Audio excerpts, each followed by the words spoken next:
Watch any Hashira fight in Demon Slayer, and you will notice something the show never bothers to explain. Gyome does not just hit harder than everyone else. Shinobu does not just move faster.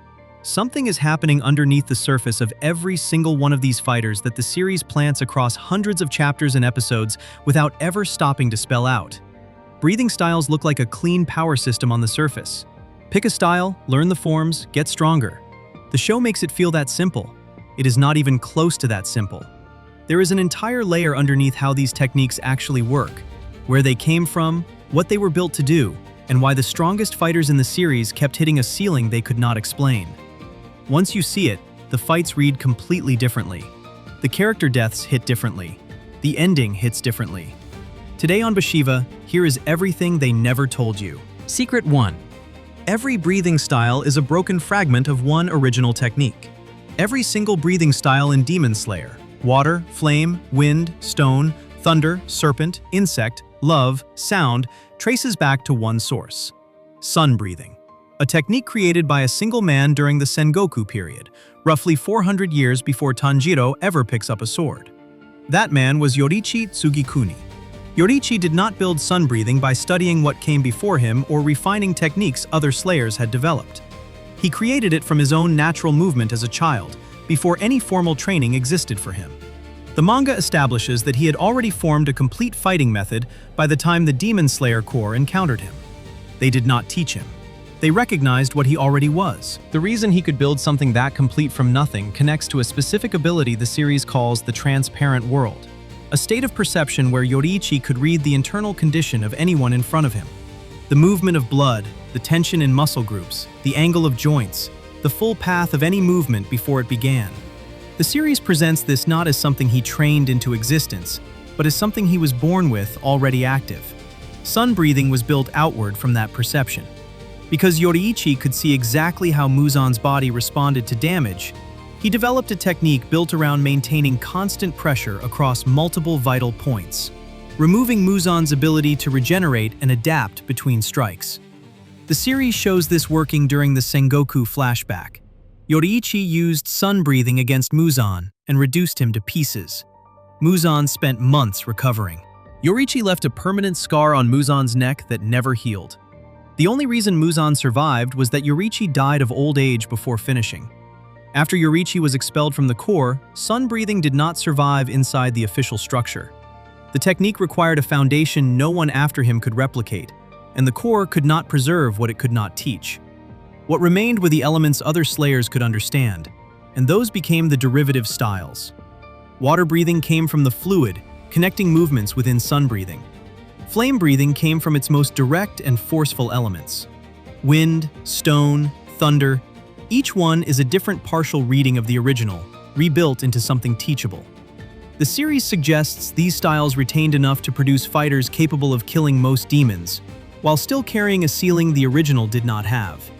This is why Tanjiro's position is structurally different from every other demon slayer. Yoriichi personally passed the technique to a Kamado ancestor outside the system entirely, preserved as a ritual dance called the Hinokami Kagura, performed every New Year's Eve, handed from father to son across 4 centuries, with no one in the family understanding what it actually was. When Tanjiro uses it in combat, it functions because it never passed through the process of being copied and simplified. It arrived whole.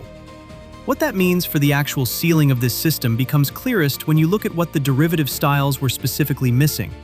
And it involves a family that bled for a technique they were never told the full truth about. Secret 2. Flame breathing and sun breathing are not the same thing, and that gap has real consequences. The common understanding is that flame breathing is the closest derivative to sun breathing. That is partially accurate and critically incomplete, and the distance between those two things becomes visible the moment the series puts its highest level fights on screen. Flame breathing is the most structurally direct descendant of sun breathing. It is aggressive and forward-moving, built around force rather than adaptation. Of all the styles that survived after Yoriichi, it preserves the most of the original's intensity. It is still a derivative. It still went through the process of being reconstructed by people who did not share Yoriichi's foundation, which means it carries limitations the original did not. Rengoku Shinjuro, Kyojuro's father, the former flame Hashira, discovered records confirming that flame breathing descended from sun breathing. His response was to conclude that his family's technique had a ceiling that could never be broken from the inside, that every generation had mastered a copy, and that this made the effort hollow. He stopped training entirely. Kyojuro never made that calculation. He trained flame breathing to its absolute limit without knowing its origin, and reached Hashira level through sheer refusal to stop. When he dies in the Mugen Train arc, it is not because flame breathing failed him. It is because Akaza is upper rank 3, and even a flame Hashira at his ceiling runs into the gap between derivative and original at exactly that level of opponent. The series suggests this gap becomes most visible at the top. Lower-ranking demons can be killed by derivative styles without much difficulty from a Hashira. As you move up through the 12 Kizuki, the ceiling of what those styles can reach becomes the defining variable. The Hashira are not losing those fights because they lack dedication or talent. The series frames it as a structural difference, tools built for a different threshold than the one they are now being asked to meet. Generations of the Rengoku family committed completely to a technique, not knowing it was a partial version of something else, reaching the highest level it allowed, and dying at the edge of what it could do. The series presents this less as clean tragedy, and more as the honest cost of a system that lost its originality before anyone could fully understand what they were working from. The reason that original was lost, and how long the core operated without it, changes how the Hashira scenes read throughout the whole series. Secret 3. The core lost sun breathing because it could not replicate it, and that shaped everything. After the Demon Slayer core has existed for hundreds of years, across that time it produced Hashira in every generation and fought Muzan without ever coming close to killing him, until the final arc, when the specific element missing for 4 centuries re-enters through Tanjiro. After Yoriichi left the core, sun breathing did not survive inside official channels because there was no mechanism to preserve it. The technique required a foundation unique to Yoriichi. No one else in his era could replicate what he did, and once he was gone, the core had nothing to pass down from that branch. What remained were the derivative styles, the breathing methods that real people with real limitations could actually learn. Those styles were effective. They produced Hashira capable of fighting at a level most humans could never reach. They were also working within a ceiling the original did not have. Every generation of Hashira after Yoriichi trained on techniques that could hold Muzan's forces and kill lower-ranking demons, while the specific tool capable of killing Muzan himself no longer existed anywhere inside the organization. The series implies, through how it frames the final battle, that the core across those centuries was effectively sustaining the conflict rather than resolving it. Not through any deliberate choice, but because the derivative styles were built for a different threshold than the one Muzan himself required. The Hashira were doing everything the techniques they had could do. Those techniques were not built to close that particular gap. Tanjiro re-enters from outside the system entirely. Sun breathing survived through the Hinokami Kagura in the Kamado family, a civilian family performing the technique as a ritual without knowing what it was. The core lost the original and could not recover it from the inside. It came back through the one place Yoriichi had put it that no institutional failure could reach. What Tanjiro does with it in the final arc involves a specific aspect of sun breathing that most viewers miss entirely, and understanding it changes what the final battle is actually asking of him. Secret 4. The 13th form is not a technique. It is a continuous execution that requires everything. Sun breathing has 12 named forms. The 13th is never listed alongside them, and most viewers who catch any reference to it assume it is a powerful finishing move unlocked late in the story. It is not a separate technique. It is a method of execution. The 13th form is the continuous repetition of all 12 forms without pause, performed in an unbroken sequence. The series explains that Yoriichi designed this specifically to target every vital point in Muzan's body across the duration of the run. Muzan's biology allows him to redistribute damage and harden any part of his structure in response to a localized attack. A single strike, regardless of power, gives him the moment he needs to adapt. The 13th form removes that moment by never stopping long enough to provide one. This is why Yoriichi's confrontation with Muzan during the Sengoku period came as close as it did. And this is why Tanjiro using it in the final battle is not him discovering a hidden technique. It is him understanding what sun breathing was always asking for. Complete endurance, every form flowing into the next. No pause until the sequence finishes or the person performing it cannot continue. The physical cost is significant. Tanjiro is not at full health going in. His body is already damaged. The decision to run the 13th form is the decision to spend what remains without holding anything back. The technique was built by a man who ran it once and could not finish. It is completed by someone from the exact family that man trusted it to. The 13th form can be read as the series closing a 400-year-old loop through the only person positioned to close it. That was only possible because of something else Tanjiro develops alongside sun breathing, something the show presents as a separate evolution, but which connects directly to where the breathing system was always pointing. __quote _0__. Secret 5. The transparent world represents the highest level breathing can reach, and almost no one gets there. Late in the series, Tanjiro accesses the transparent world, the same state of perception Yoruichi was born with, where the internal structure of an opponent becomes readable in real time. The show presents this as something extraordinary unlocked under extreme pressure.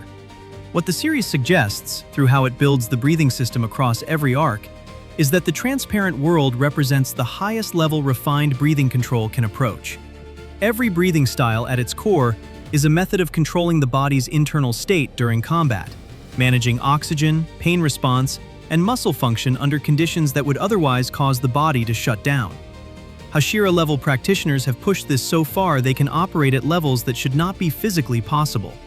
Gyomei Himejima's raw strength output, Tengen Uzui's sensory processing during multi-opponent fights, Shinobu Kocho fighting at Hashira level without the physical mass to decapitate a demon through conventional means. Each of them found the outer edge of what their specific style allows. The series can be read as implying that the transparent world becomes available when that internal control becomes refined enough to extend outward, reading the opponent the way a practitioner reads their own body mid-fight. Yoruichi was born there. Everyone else is walking a path that approaches it without a guaranteed arrival. They are not failing to reach it because they lack talent. The series suggests they are working from techniques that approach the transparent world without the specific foundation required to arrive. The map to that destination left the core when sun breathing did. And the man who drew that map in the first place carried something about his own body that the series only reveals quietly. And it reframes how sun breathing was built in the first place. Secret 6. What the series suggests about Yoruichi's body changes. How sun breathing reads. Yoruichi is presented throughout as someone born with gifts so complete they functioned without apparent cost. The transparent world, sun breathing, physical ability beyond anyone else in his era, all of it arrived with him, and all of it worked. What the series does establish, through Kokushibo's account of their final encounter, is that Yoruichi was past 80 years old and near death when they fought, and still capable of nearly killing Kokushibo, one of the most powerful beings alive, in that condition. Kokushibo describes being genuinely shaken by it, a man dying of old age moving at a level that should have been impossible. Some readings of the manga suggest Yoruichi's physical baseline differed from a standard human, though the series never confirms a specific condition or explains the mechanism. What it does show is that he built sun breathing from the inside out, from his own specific internal experience of how his body moved and perceived, and that no one who came after him shared that baseline closely enough to replicate what he built. This can be read as part of why the derivative styles carry a ceiling the original does not. They were built by people approximating something created from a fundamentally different starting point. Not just a different level of talent, but a different internal architecture that the technique was originally designed around. Yoruichi died in that final fight with Kokushibo, of natural causes, mid-combat, at an age no one in his era was expected to reach, having spent his entire life building something no one else could fully inherit.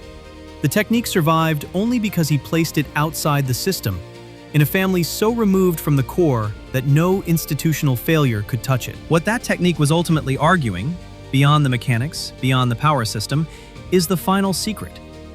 And it reframes the whole series in a few sentences. Secret 7.